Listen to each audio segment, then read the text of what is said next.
Jesus said in Matthew 5:17 that he didn't come to destroy the law,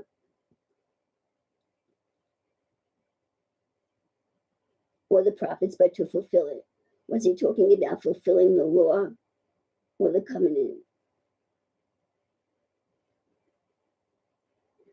Well, I think he was talking about the law. What he meant when he said to fulfill it, he meant that he came to teach us how.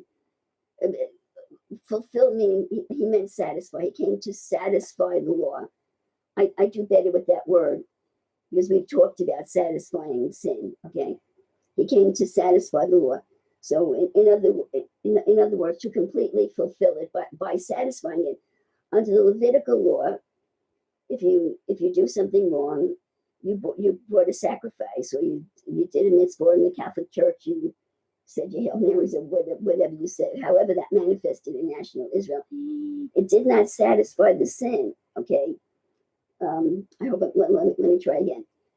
No matter what the provision under the Levitical law was, when you sinned, it did not stop you from sinning.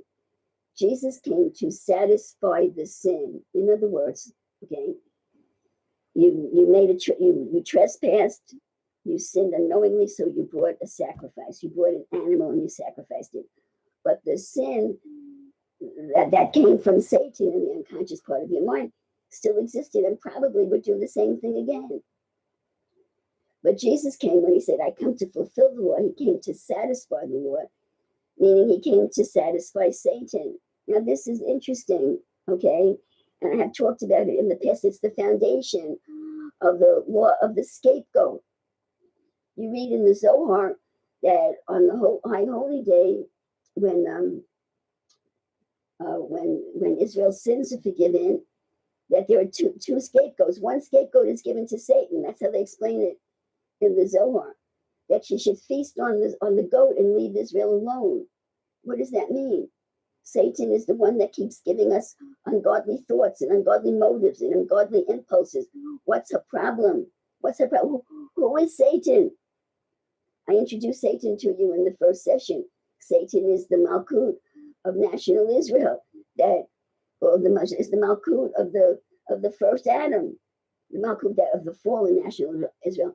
The Malkut of the first Adam, that she's darkness. She's the 10th Sefer. She's empty. She's a black hole. She has nothing of her own. Only negativity comes out of her. So how does, when Jesus said, okay, look at, so I just said to you that we do all that we can do until it gets to the point that we're refusing to sin, even though Satan's sending those impulses to us. That's when Jesus says, I forgive you. Okay, well, what is that forgiveness? That forgiveness is the fulfilling of the law. That forgiveness means that Jesus satisfies Satan so that she stops sending you those evil motives and impulses. The forgiveness of sin is the satisfaction of the sin. Who is Satan?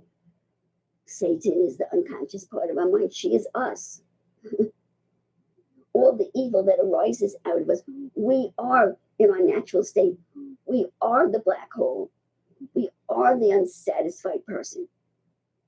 We are that soul that's never satisfied. She's pathos lust.